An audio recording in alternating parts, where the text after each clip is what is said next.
The burning crimson glow of the Xylos Nebula bathed the bridge of the Earth science vessel Endeavour in an unearthly light.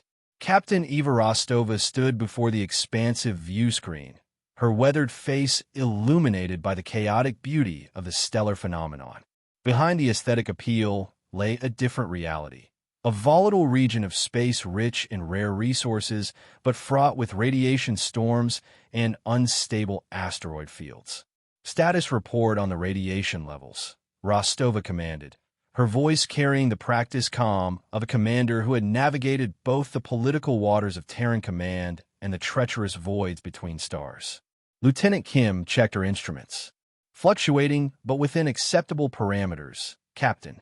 The shielding modifications are holding." Rostova nodded. "And our survey team?" "Dr. Thorne's shuttle is returning on schedule," Kim replied. "Initial geological readings from the asteroid belt are promising." As if summoned by his name, Dr. Eris Thorne's voice came through the communications system. "Thorne to Endeavour. Requesting permission to dock. I've got samples that will make our exogeology department weep with joy." His tone carried the unmistakable excitement of scientific discovery. "Permission granted, Doctor," Rostova replied, allowing a small smile. Thorne's enthusiasm was infectious, even for a pragmatic captain like herself. Within 15 minutes, Dr. Thorne strode onto the bridge, his tall frame still clad in an environmental suit, though he had removed the helmet. His dark hair was plastered to his forehead with sweat, but his eyes sparkled with the thrill of discovery. "Captain," he began without preamble, "the mineral composition in those asteroids confirms my theory. The periodic radiation storms have created crystalline structures unknown in stable environments. If we can develop a safe extraction method."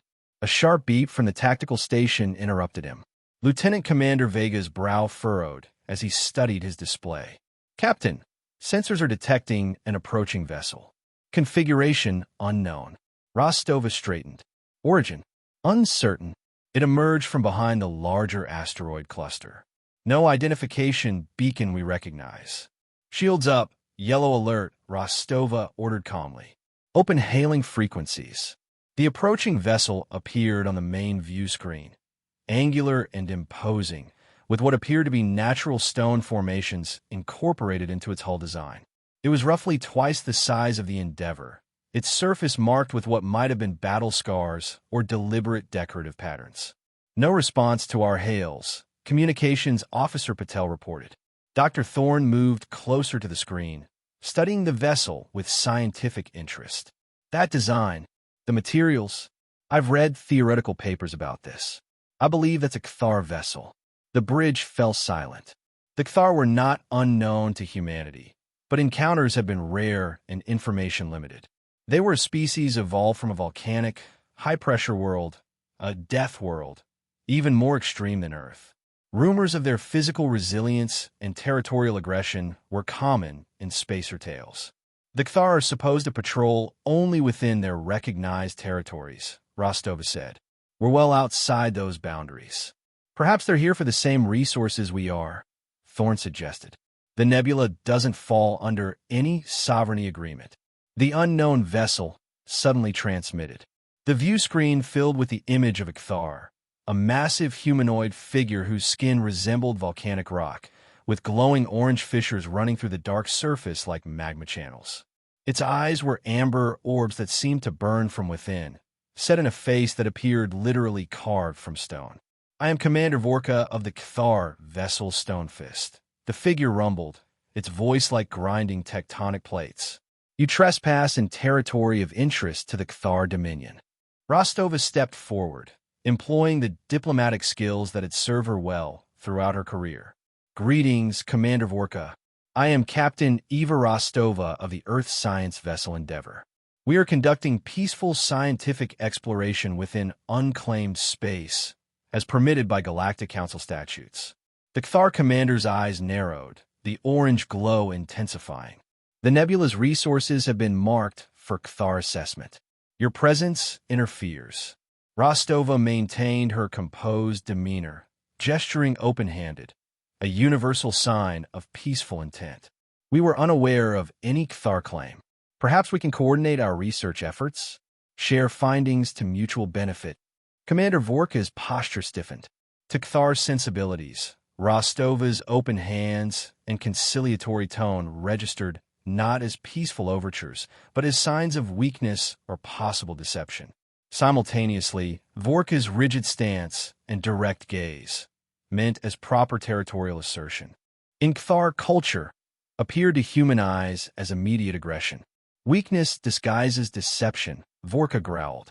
State your true purpose or withdraw. Before Rostova could respond, the ship's emergency alarms blared. Radiation storm forming. Lieutenant Kim called out. Massive surge from the nebula's core. Impact in 20 seconds. Evasive maneuvers, Rostova ordered instantly. Notify the Kthar vessel. The Endeavor banked sharply, engines flaring as the helmsman executed a rapid evasive pattern. The maneuver, while necessary, sent the ship perilously close to an unstable asteroid field. As the Endeavor swerved to avoid the radiation front, its movement dislodged a small asteroid fragment, sending it tumbling toward the Kthar vessel. On the view screen, they watched in horror as the fragment struck the stone fist. The impact appeared minor, barely scratching the stone-like hull, but the Kthar reaction was immediate and severe. Commander Vorka's face contorted in what humans might interpret as rage. Deliberate attack. Blood price will be paid. It was an accident. Rostova protested. We were avoiding the radiation storm. The connection terminated abruptly. The Stonefist's engines flared, and it moved to a defensive position. Their powering weapons, Vega reported tensely. Dr. Thorne stepped forward. Captain, the Kthar operate on a strict honor code. Any perceived attack, even accidental, must be answered. Can we outrun them? Rostova asked. Vega shook his head. Not in this nebula. They have better maneuverability in these conditions. The communications system crackled again. Commander Vorka's stony visage appeared, somehow colder than before. Your actions constitute aggression against the Kthar Dominion, he declared. I have summoned Warlord Borok's battle fleet. Justice will be served. The transmission ended, leaving the bridge in tense silence. How long until their fleet arrives? Rostova asked. Based on known Kthar warp capabilities and their territorial borders. Approximately 12 hours, Vega calculated. Rostova turned to Thorne. Doctor, I need everything you know about the Kthar. Biological vulnerabilities, cultural pressure points, anything we can use to defuse this situation. Thorne nodded grimly. I'll compile what I know, but it's limited. They're an intensely private species. What I can tell you is that they evolved on a world that makes Earth look like a paradise. Extreme volcanic activity, toxic atmosphere, crushing gravity. They're literally made of sterner stuff than we are. Rostova massaged her temples. Send a priority message to Terran Command and the Galactic Council. Let them know what's happened. Then assemble the senior staff. We have 12 hours to prevent a war. As the Endeavor's crew prepared for the coming confrontation, beyond the nebula's crimson veil, a Kthar battle fleet altered course. At its center, aboard the massive dreadnought Worldbreaker, Warlord Borok received Commander Vorka's report with grim satisfaction. Another opportunity to demonstrate Kthar superiority to the soft-skinned species infesting the galaxy. News of the confrontation in the Xylos Nebula spread quickly through subspace communications. By the time the Kthar battle fleet arrived, representatives from a Galactic Council had also converged on the region, establishing position on a neutral observer vessel at a safe distance. Captain Rostova had spent the intervening hours in intense strategy sessions with her senior staff, consulting with Terran Command, and reviewing all available information on Kthar biology, culture, and military tactics. They're not just physically imposing, Dr. Thorne explained during their final briefing. Their entire society is built around concepts of strength, territorial dominance, and personal honor. They see compromise as weakness, and forgiveness as incomprehensible. So diplomacy is off the table, Rostova concluded grimly. Thorne hesitated. Not necessarily. They do have codes of conduct, even for conflicts. There might be a way to channel this confrontation into something ritualized.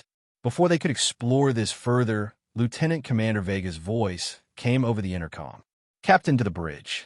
Kthar fleet has arrived. When Rostova and Thorn reached the bridge, the view screen displayed an intimidating sight. 7 Kthar warships had taken position around the Endeavor, their stone-like hulls adorned with what appear to be battle trophies from previous conflicts. The lead vessel is hailing us, reported Communications Officer Patel. Rostova squared her shoulders.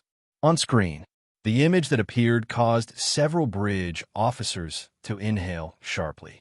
Where Commander Vorka had been imposing, the Kthar now facing them was terrifying. Warlord Borak stood nearly 3 meters tall, his stone-like skin crossed with glowing orange fissures and marked with numerous battle scars. One eye was a cybernetic replacement that glowed brighter than the natural amber of the other. His massive frame seemed barely contained by the ceremonial armor that appeared to be carved from the bedrock of a planet. I am Warlord Borak of the Kthar Dominion. The imposing figure rumbled. You have committed acts of aggression against Kthar territory and vessels. Rostova met his gaze steadily. Warlord Borak, I am Captain Eva Rostova of the Earth Science vessel Endeavor. The incident was an accident caused by emergency evasive maneuvers during a radiation storm. We meant no offense and offer our sincere apologies. Borak's expression didn't change. Intentions are irrelevant. Actions demand consequence. We are prepared to offer compensation for any damage, Rostova began. Thor did not accept payment for insults, Borak interrupted. Honor must be satisfied through strength. Dr. Thorn stepped forward. Warlord, if I may, Earth, like Kthar Prime, is classified as a death world. While our planets differ, both our species evolved to survive against overwhelming odds. Perhaps there's a method from Kthar tradition that would allow us to resolve this conflict in a way that honors both our people's strength. Borak's natural eye narrowed, studying Thorn with new interest. You speak of the old ways. You suggest Korvac, the trial of stone and fire. Thorn nodded, though he was clearly relying on educated guesswork. If that is a trial of champions to settle disputes, then yes. A low rumble emanated from Borak. What might have been a laugh or a growl. Interesting. The Softskins know of Korvac. He seemed to consider for a moment. I accept. Korvac will determine the outcome of this conflict. The trial will take place on the volcanic moon orbiting the gas giant in this system. The transmission ended abruptly. Doctor, what exactly did you just commit us to? Rostova asked, her voice taut with controlled tension. Thorn swallowed. Based on fragmentary anthropological records, I believe Korvac is a ritual combat or trial between champions that substitutes for full-scale warfare. It's actually a positive development. It means they're willing to settle this without destroying the ship. And what does this trial involve? I'm not entirely certain, Thorn admitted. But given the name, Trial of Stone and Fire, and Kthar physiology, I would guess environmental challenges suited to their abilities. Rostova pinched the bridge of her nose. And who exactly is going to be our champion against a species that evolved on a volcanic hellscape and has skin like granite? The senior staff exchanged uncomfortable glances. Captain, Lieutenant Kim said hesitantly, even our strongest Marine would be at a severe physical disadvantage. Rostova nodded grimly. I know. After a moment of heavy silence, Thorn spoke up. I'll do it. All eyes turned to the scientist. You? Lieutenant Commander Vega couldn't hide his skepticism. No offense, Doctor, but you're a geologist, not a combat specialist. Exactly, Thorn said. This isn't going to be a contest we can win with brute strength. If it's taking place on a volcanic moon, it will be about surviving extreme environments. That's what I've trained for my entire career.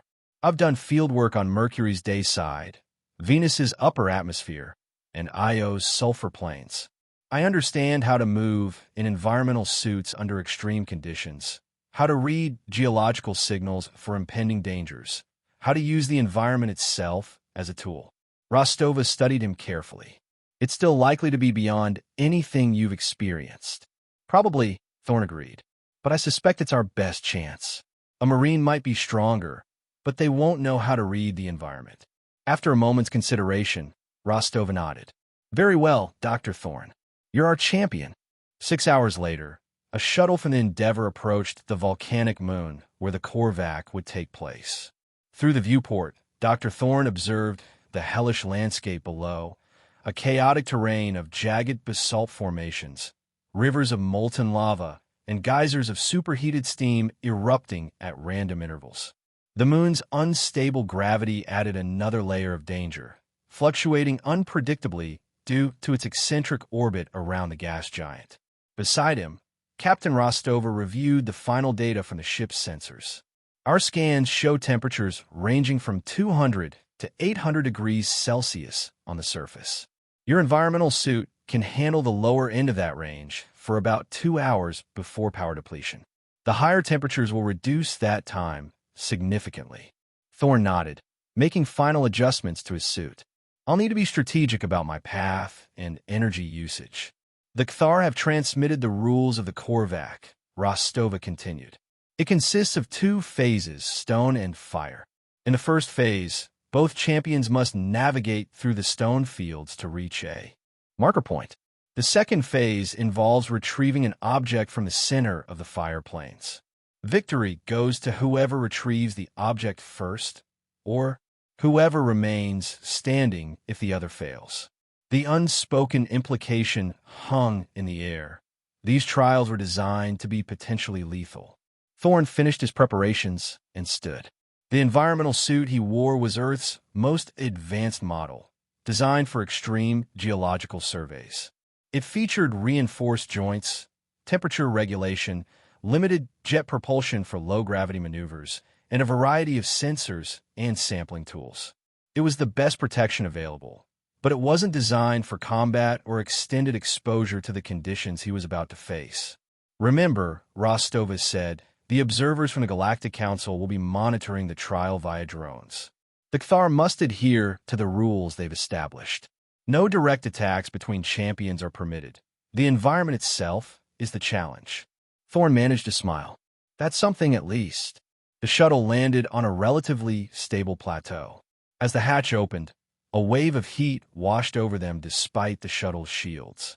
In the distance, a Kthar shuttle had also landed. From it emerged a massive figure that could only be Grak, the Kthar champion. Even from a distance, Grak was intimidating. Taller and broader than Warlord Borak, his stone-like skin was darker, with fewer glowing fissures. He wore minimal armor, seemingly confident in his natural defenses against the environment. As Thorne watched, Grak pounded his chest and released a roar that was audible even across the distance separating them. Charming, Thorne muttered. Captain Rostova clasped his shoulder. Good luck, Doctor. The fate of our ship rests with you. Thorne nodded and stepped onto the moon's surface. The first phase of the Korvac was about to begin. The stone field stretched before Dr. Eris Thorne like a nightmare landscape from Dante's Inferno. Jagged spires of obsidian jutted from the ground at impossible angles, their surfaces reflecting the orange glow of distant lava flows. Deep ravines cut through the terrain, their depths lost in shadow. The reduced gravity, approximately 0.6 Earth standard, made movement deceptively easy, but also treacherous. A misstep could send him sailing uncontrollably into deadly obstacles. In the distance, perhaps 2 kilometers away, a pulsing blue light marked the endpoint of this first challenge. Between Thorne and that marker lay a gauntlet of environmental hazards that would test the limits of human endurance. Through his helmet's enhanced vision, Thorne could see Grak already moving with surprising speed across the terrain.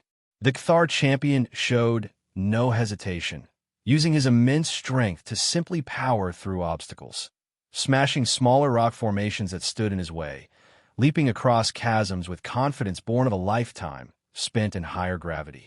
Different approaches for different physiologies, Thorne murmured to himself. He activated his suit's geological sensors and began a more measured advance. Where Grak chose direct routes, Thorne plotted careful paths. His sensors detected subtle surface instabilities that the Kthar either couldn't perceive or simply ignored. When Grak charged across an apparently solid plateau, Thorn noted the telltale signs of subsurface cavities and chose a longer but safer route around. The difference in their methods became evident when a section of ground beneath Grak suddenly collapsed. The Cthar warrior dropped partially into a hidden chasm, only saving himself by grabbing the edge with his powerful arms.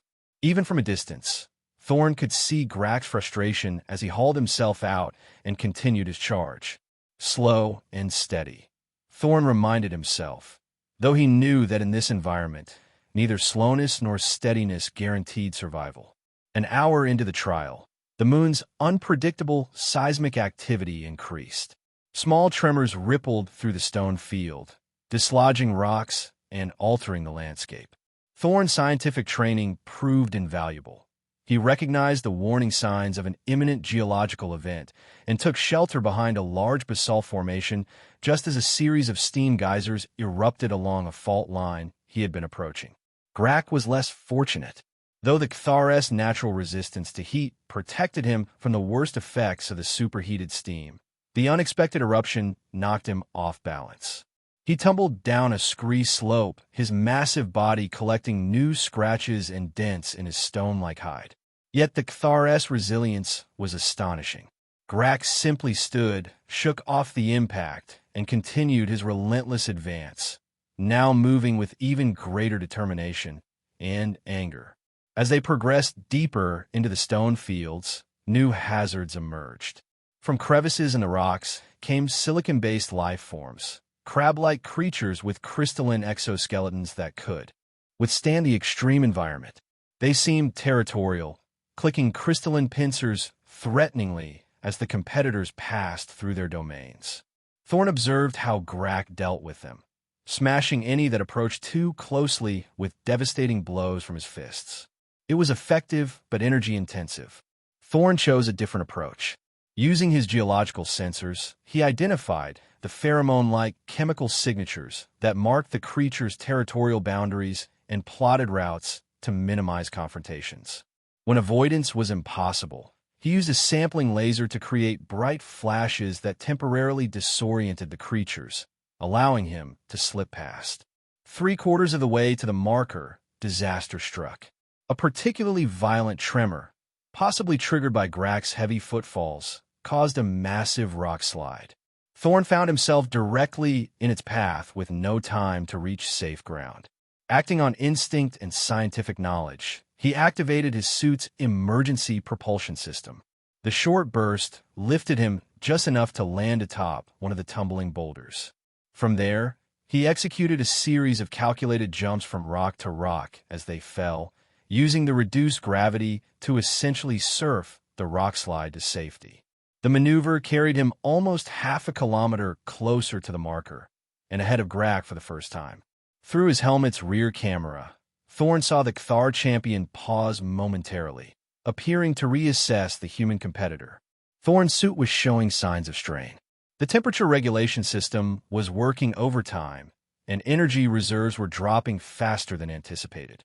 Minor seal breaches had occurred at the joints, and the onboard medical system had administered pain suppressants for what would likely be significant bruising across his body. None of that mattered. The blue marker was now less than 500 meters away. Thorn could see that the final approach would be the most challenging yet, a narrow path between two active lava channels, followed by an ascent up an unstable scree slope. Behind him, Grak had resumed his pursuit, now moving with frightening speed. The Cthar had apparently decided that the human was a more serious competitor than anticipated and was no longer conserving energy. Thorn reached the narrow path first and began his careful traverse. The heat was intense, forcing his suit to maximum cooling capacity. Each step had to be precisely placed to avoid loosening the fragile surface into the lava below. Halfway across, he heard Grak's heavy footfalls on the path behind him. The Cthar was closing fast, too fast for the treacherous terrain. Sure enough, a section of the path crumbled beneath Grak's weight, causing the Cthar to stumble dangerously close to the lava flow. But instead of falling, Grak made an astonishing move. He deliberately plunged one rock-like arm directly into the lava, using it as an anchor to stabilize himself. When he withdrew the limb, It glowed cherry red, but remained intact, the extreme temperature causing only superficial damage to his evolved physiology. That display of raw physical resilience sent a chill through Thorn despite the environmental heat. What kind of being could use molten rock as a handhold? The final ascent up the scree slope became a direct race. Thorn used his scientific understanding of the material to identify the most stable path, occasionally using short bursts from his propulsion system to assist his climb. Grax simply powered upward, his massive limbs driving into the loose material with such force that he created his own footholds. In the end, Thorn reached the marker mere seconds before Grax, winning the first phase of the Korvac not through superior speed or strength, but through efficiency and environmental awareness. As both champions stood at the marker, catching their breath, they regarded each other across the short distance that separated them. Grax's expression was difficult to read on his alien features, but his body language conveyed both anger and a reluctant reassessment. The human was not proving to be the easy victory he had anticipated. A drone hovered nearby, transmitting their images to the observation vessels where both the Endeavor's crew and the Cathar fleet watched. From the drone came Warlord Borok's voice, announcing the completion of the first phase and the immediate commencement of the second, the Trial of Fire. The marker point where Thorn and Grax stood overlooked what could only be described as a vision of hell. The fire plains stretched before them, a vast field of geothermal activity where pools of bubbling mud, geysers of superheated steam, and lakes of molten sulfur created a landscape of lethal beauty. The air shimmered with heat, and toxic gases rose in colorful plumes from vents scattered throughout the area. At the center of this infernal landscape stood a pillar of black basalt. Atop it glinted the object they were to retrieve, a crystalline formation that pulsed with inner light. The second trial begins, Borok's voice announced through the drone. Retrieve the Heartfire crystal. First to claim it wins Korvac. Without waiting for further instruction, Grax began his descent toward the fire plains. His natural resistance to heat and toxic environments gave him an obvious advantage in this phase. Thorn checked his suit systems. The power reserves were down to 67%, enough for perhaps 1 hour of protection against the most extreme temperatures he would face in the fire plains. He would need to be even more strategic in this phase. As he began his own descent, Thorn observed Grax's approach. The Cathar moved with confidence through areas where temperatures would have instantly incinerated an unprotected human. Yet Thorn also noticed that Grax seemed less attentive to other environmental hazards, stepping perilously close to unstable ground near acid pools and showing no reaction to clouds of gas that Thorn's sensors identified as highly toxic. Overconfidence, Thorn murmured. That's an advantage I can use. Rather than following Grax's direct path, Thorn skirted the edges of the fire plains, using his sensors to map the geothermal activity. He identified patterns in the eruptions of steam geysers and the circulation of the bubbling mud pools. Grax had already advanced halfway to the central pillar when Thorn implemented his first strategic move. Using a geological sampling drill, he created a small breach in an unstable rock formation overlooking Grax's path. The resulting minor rock slide didn't harm the Cathar champion, but forced him to detour around the debris, buying Thorn precious time. As Thorn navigated through a relatively cooler section of the plain, he encountered a field of sulfur crystals that his sensors warned were highly unstable. Carefully, he extracted a sample and stored it in one of his suit's collection compartments, an action that might have seemed strange in a survival trial, but one that Thorn's scientific mind had already calculated could prove useful. The halfway point to the crystal found both competitors facing different challenges. Grax's natural heat resistance allowed him to wade through areas of intense thermal activity, but the constant exposure was taking a cumulative toll even on his evolved physiology. Small cracks had begun to appear in his stone-like skin, particularly across his chest and around a previous injury on his left shoulder. Thorn, meanwhile, was facing rapidly depleting power reserves as his suit struggled to maintain viable internal temperatures. At current consumption rates, he estimated he had perhaps 20 minutes of protection remaining. insufficient to reach the crystal and return to safer ground. A decisive moment came when both Thorn and Grak approached a wide field of thermal vents from different directions. Between violent eruptions of superheated steam, the ground itself glowed with heat that approached 600 degrees Celsius. Grak charged directly into the field, apparently confident in his natural protection. Thorn, observing the pattern of eruptions, noticed that Grak had failed to identify a particularly large pressure buildup directly in his path. Instead of warning the Cthar, Thorn used the opportunity. He activated his suit's external speaker to maximum volume and struck two pieces of metal equipment together, creating a resonant sound that carried across the field. The vibrations were just enough to trigger the pressure release prematurely, sending a massive geyser of steam erupting directly in Grak's path. The Cthar roared in surprise and anger as the eruption forced him to change course. Though the steam itself couldn't seriously harm him, the pressure was enough to push him off balance and into a field of brittle obsidian shards that lacerated even his tough hide. Thorn used the distraction to implement another strategy. Combining the sulfur crystals he had collected with a chemical catalyst from a sampling kit, he created a small but intense chemical reaction that produced a localized toxic gas cloud. He released this cloud in Grak's direction, knowing that while the Cthar could withstand extreme heat, they had respiratory vulnerabilities similar to many carbon-based life forms. The gas cloud didn't incapacitate Grak, but it caused him enough respiratory distress to further slow his advance, allowing Thorn to gain ground. By the time both reached the final approach to the central pillar, they were nearly equal in position. The pillar itself stood amid a lake of bubbling, molten sulfur.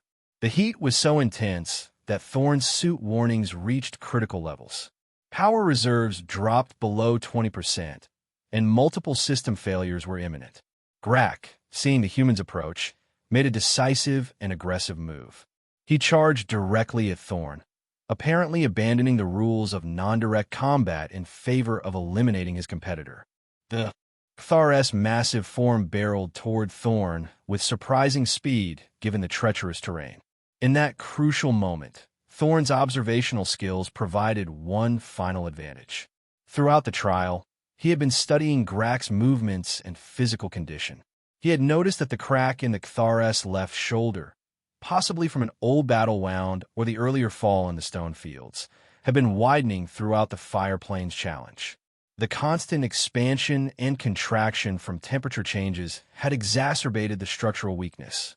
As Grak closed the distance, Thorn activated his suit's emergency cooling system, normally used to rapidly reduce sample temperatures. He directed the concentrated blast of supercooled air directly at Grak's damaged shoulder as the Cthar reached for him. The effect was immediate and dramatic. The extreme thermal shock caused the crack in Grak's shoulder to expand catastrophically. The Cthar howled in pain as the structural integrity of his stone-like exoskeleton failed along that fault line. His momentum carried him forward, but the sudden weakness in his left side threw him off balance. Grak stumbled on the unstable ground at the edge of the sulfur lake. As he fought to regain his balance, a section of the bank collapsed beneath his weight. The Cthar fell heavily, his lower body partially submerged in the molten sulfur, while his upper torso and one arm remained on solid ground, pinned by fallen rock debris. Even with his incredible natural resilience, Grak was now trapped in a position that would soon prove fatal. The molten sulfur, while not immediately devastating to his evolved physiology, would cause cumulative damage that even a Cthar couldn't withstand indefinitely. Thorn stood above the trapped Cthar, the path to the crystal now clear. Victory in the Korvac was his for the taking. All he needed to do was retrieve the crystal while Grak remained incapacitated. Yet as he looked at his fallen opponent, Dr. Eris Thorn made a different calculation. His scientific mind quickly assessed Grak's predicament. The Cthar was trapped in an unstable position. The bank could collapse further at any moment, potentially submerging him completely. Additionally, Thorn's sensors detected increasing pressure beneath that section of the sulfur lake. A geyser was building that would erupt within minutes, spraying the superheated, caustic liquid directly over the trapped Cthar. Instead of continuing to the crystal, Thorn made a decision that would later be debated in xenoanthropology classrooms across the galaxy. He turned back to help his fallen opponent. Using the last of his suit's power reserves, Thorn carefully approached the edge where Grak was trapped. The Cthar glared at him with a mixture of pain, rage, and confusion, clearly expecting the finishing blow that would end his life and the contest. Instead, Thorn deployed his sampling drill to stabilize the largest piece of rock pinning Grak's arm. Then, using a combination of his suit's mechanical enhancements and the reduced gravity, he managed to shift enough debris to give the Cthar mobility. From a compartment in his suit, Thorn retrieved a small medical kit. After a quick spectroscopic analysis to confirm basic biochemical compatibility, he applied a universal coagulant to the worst of Grak's cracks, particularly around the catastrophically damaged shoulder. The Cthar's expression shifted from rage to complete bewilderment. In Cthar culture, such mercy was incomprehensible, particularly in a trial of strength that would determine the fate of both their vessels. As Thorn worked, he spoke calmly, the suit translating his words. A pressure buildup is forming beneath us.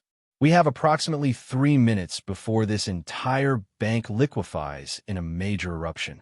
Grak stared at him in silence, then growled something that the translator rendered as, "Why help enemy?" Thorn continued his work without pausing. "Because I can. Because it's what humans do." After a moment, he added, "Because the trial is to survive the environment, not each other." With Grak partially freed and temporarily stabilized, Thorn activated his emergency beacon, signaling both the Endeavor and the Cthar fleet of their position and predicament. Then, with his suit's power reserves nearly depleted and protection against the extreme heat failing, he helped the injured Cthar move to safer ground just as the predicted geyser erupted, showering molten sulfur over the area they had just vacated. Aboard the Cthar flagship Worldbreaker, Warlord Borak and his officers watched the unfolding events in stunned silence. The drone cameras captured every detail of Thorn's actions, the human sacrificing certain victory and risking his own life to save an enemy. "What trickery is this?" demanded one of Borak's lieutenants. "The human forsakes victory. It makes no sense." Another officer growled. "Perhaps it is a strategy to claim superiority in some other way." Warlord Borak remained silent, his massive form unnaturally still as he watched the scene unfold. His cybernetic eye glowed brighter as it enhanced and analyzed the images from the drone. Decades of battle experience had taught him to recognize every form of combat strategy, every variation of tactical deception. Yet nothing in his vast experience explained the human's actions. On the volcanic moon's surface, Thorn's environmental suit had reached critical failure. The cooling systems stuttered and died, immediately allowing the external heat to penetrate. Warning indicators flashed across his helmet display as internal temperatures rose to dangerous levels. "Your protective shell fails," Grak observed, his voice a rumble of confusion. "Why not take Crystal first? Why risk death?" Thorn grimaced through the rapidly building heat. "Because where I come from, we don't leave anyone behind, even opponents." The Cthar stared at him, incomprehension evident in his burning amber eyes. "Cthar way is different. Weak die, strong survive. Simple truth of all worlds." "That's where you're wrong." Thorn managed through gritted teeth as he helped Grak navigate to higher ground. "On Earth, our death world, we learned that cooperation often ensures survival better than pure strength. The strong protect others, not just themselves. That's how we conquered our world." They reached a stable outcropping just as Thorn's suit exceeded human tolerance levels. He collapsed to his knees, systems failing across his suit. Through blurring vision, he saw emergency shuttles approaching, one for the Endeavor and one from the Cthar fleet. "Human is dying," Grak announced, a note of something almost like concern in his harsh voice. Suit protection gone. As consciousness began to fade, Thorn was vaguely aware of massive, stone-like arms lifting him. Despite his own severe injuries, Grak was carrying the human toward the approaching shuttles. What? Thorn gasped, the translator barely functioning. Grak's response was simple. Debt must be paid. Back on the World Breaker, Warlord Borak continued to watch in silence as both champions were evacuated for the trial grounds. Neither had retrieved the crystal. By the strict definition of Korvac, there was no victor. Yet something unprecedented had occurred, something that challenged the very foundation of Cthar understanding. Warlord, one of his officers ventured, "What is your judgment?" The trial is incomplete. The human failed to claim victory when it was within grasp. Borak finally stirred, his massive form rising from the command throne. The assembled officers watched in confusion as their leader moved to the center of the bridge, directly before the main viewing screen displaying the rescue operation. Without warning, Warlord Borak, veteran of 100 battles, conqueror of 3-star systems, the most feared Cthar military leader in generations, lowered himself to one knee. Then, in a motion that sent shockwaves of astonishment through his officers, he bent forward until his forehead touched the deck of his own ship. "Warlord," gasped his second-in-command. "What are you doing?" Borak held the position, the grandeur, the deepest bow in Cthar culture, reserved only for acknowledging truly superior force or complete submission, for a full 10 seconds before rising again. When he turned to face his officers, his natural eye burned with an intensity that silenced all questions. "We have witnessed something unknown in Cthar history," he rumbled. The soft skin had victory in his grasp, yet set it aside to preserve his enemy. Not from weakness, but from a strength we do not possess. "But Warlord," protested one officer, "the human failed to complete the task." "By our laws." "By our laws," Borak interrupted.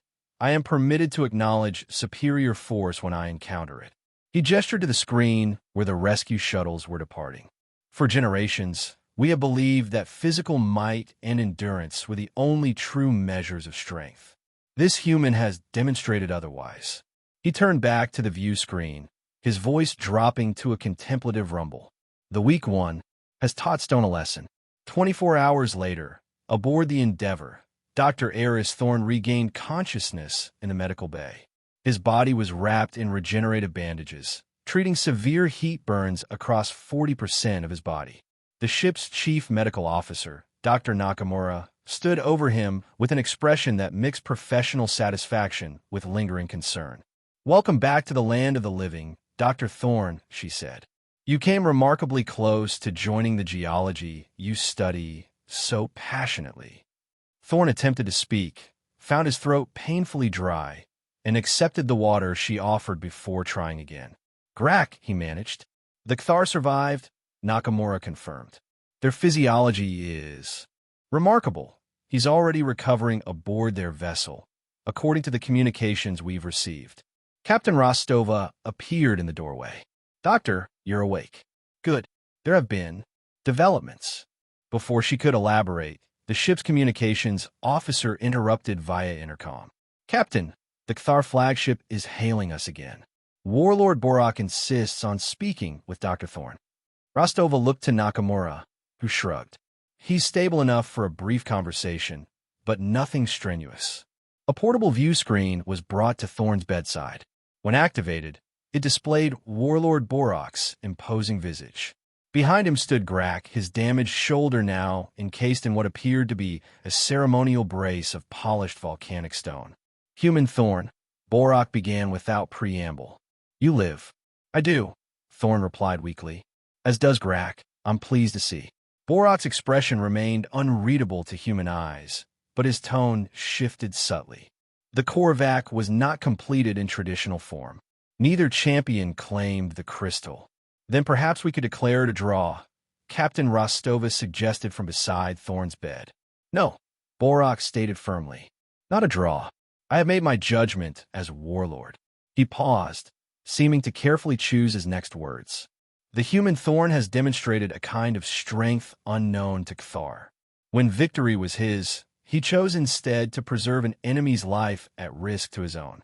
This is not weakness as we once believed. It is a different power." The assembled humans exchanged glances of surprise. Therefore, Borak continued, I declare the human the victor of the Korvac. The Endeavor may continue its scientific mission in the nebula unmolested. Furthermore, the Cthar Dominion will recognize Earth's claim to equal access rights within the region. Captain Rostova managed to mask her astonishment with diplomatic grace. We are honored by your judgment, Warlord Borak, and accept these terms with gratitude. Borak made a dismissive gesture that the translator rendered as acknowledgement. Then, in a move that seemed to surprise even his own officers visible in the background, he once again performed the gronder bow, though this time remaining seated and merely inclining his head toward the deck. The weak one has taught Stone a lesson. He repeated his earlier statement, now ensuring the humans heard it directly. Remember this, humans from Earth Deathworld, Cthar, do not forget.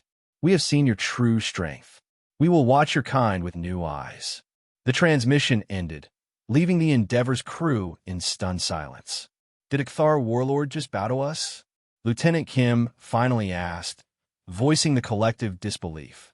Not to us, Rostova corrected, looking at Thorn. To him, to what he represents. She smiled slightly. Doctor, I believe you've just rewritten galactic diplomatic protocol. Thorn leaned back against his pillows, exhaustion overtaking him again.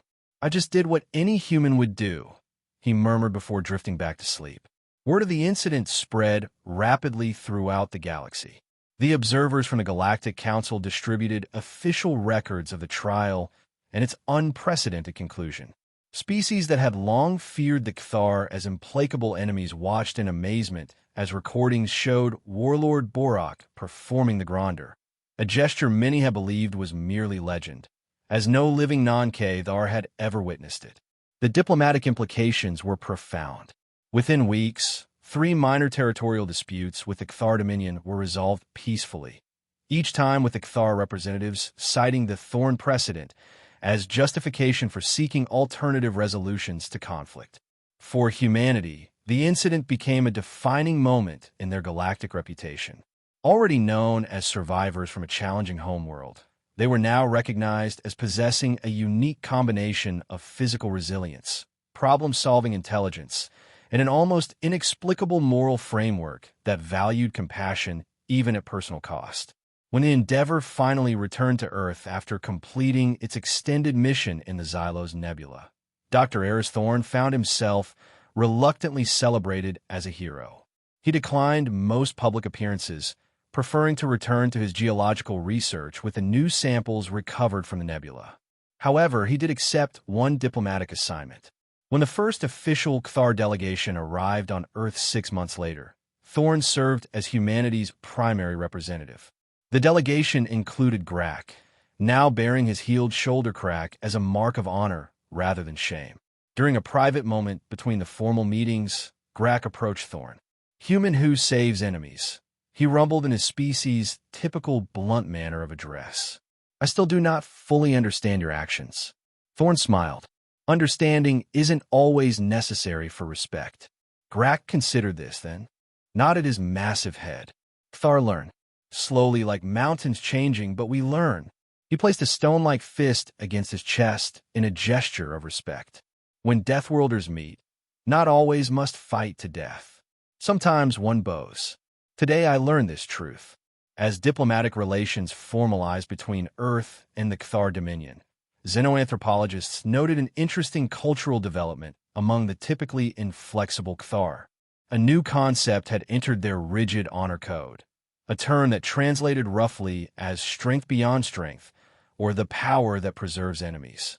It was a concept entirely alien to their evolutionary history, yet one they had come to respect through a single act of compassion in the heart of fire. Throughout the galaxy, the story spread, often embellished but maintaining its essential truth. When 2 Deathworld species met, expectations were defied.